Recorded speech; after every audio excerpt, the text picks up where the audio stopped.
Welcome back to Adrian Beck's Author Hangout. Oh, what a treat. We've got Sally Rippin here, and she's agreed to give us some of her top secret writing tips. She's going to declassify them all.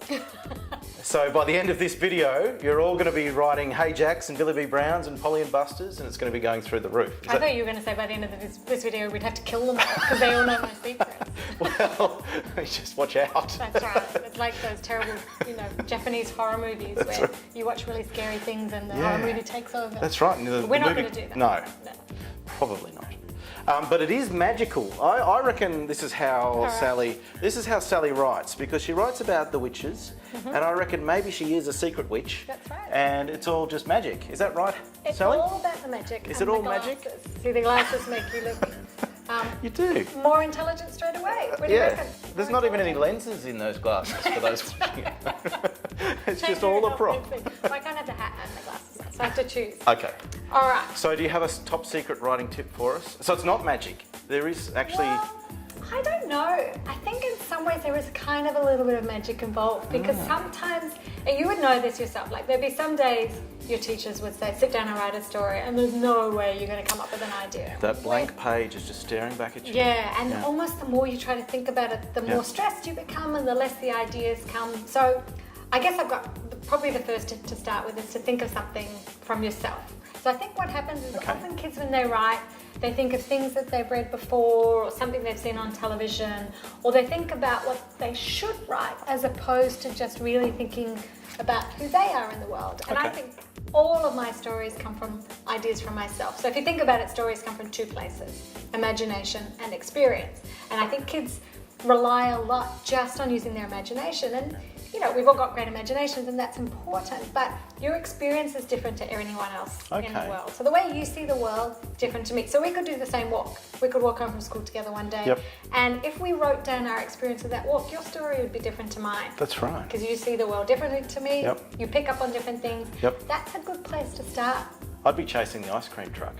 Yeah, right. And what would I be doing? I don't know, I'd be chasing you after the ice cream truck. I don't know. Well, that's not a good story, see? And then sometimes the other thing you have to do is you think, no, that's not a good story. You let it go. Okay, you let it go. So we've got two tips right there. First one is write from your own experience. Yes. And the second one, if it's not a good story, let it go. Let it go.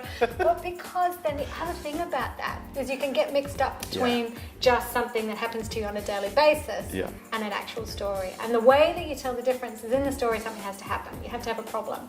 So if you think of Goldilocks and the Three Bears, every day they make porridge, every day they go to work, they come home, they make porridge, they go to work, they come home. That's just their everyday life. But their story starts when the problem arises, which is Goldilocks.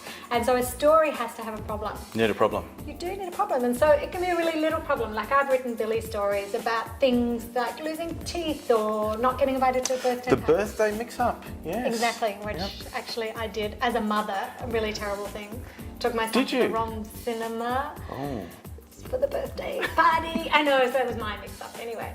So but you're writing from experience. It's from experience. So it's all worth it in the end. That's right. My son was agreeing he would have loved with it. that. He loved it, That's right. Oh, you got a book out of it, Mum. Terrific. Don't take me to the next one. That's right. Well, that's interesting. So then the other thing is you've got to make something happen. So I'll give you an example. So that's a little thing, but you can make something happen, like you can say, every day I go out to the letterbox and I look for a letter.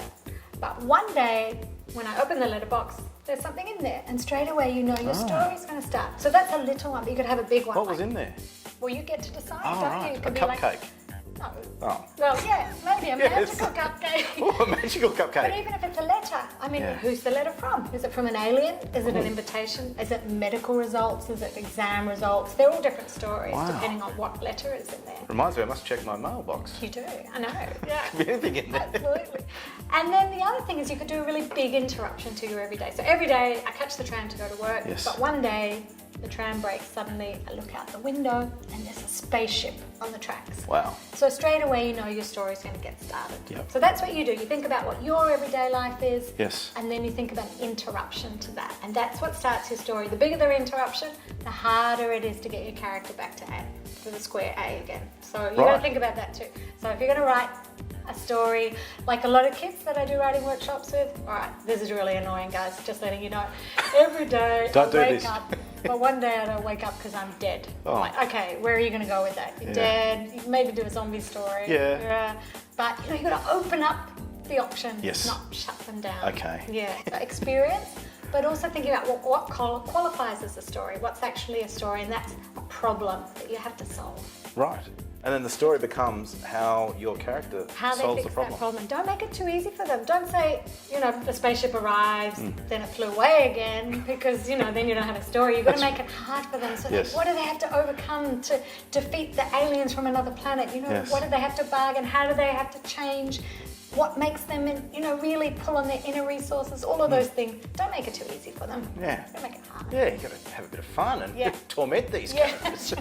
That's the magic. Yeah, that's the magic. Yeah, the magic is all in here. It's all in the imagination. Terrific. They are great tips. Thank you very much, Sally. Which Sally? We're going to come back with part 3. And part 3 is where you, the viewer, you, the kids out there, get to ask Sally some of the questions that you've sent in. And let me tell you, one of them is about drawing Buster. So if you've ever wanted to know about how to draw Buster from Polly and Buster, make sure you're watching part 2, because I've got a feeling we're going to get a little bit of a crash course. I feel really nervous now. I just have to tell you. I feel really nervous, but I will do my best. That's all we can do, right? It's all you can ever do, Sally. Yeah. Coming up, Sally teaches us how to draw Buster.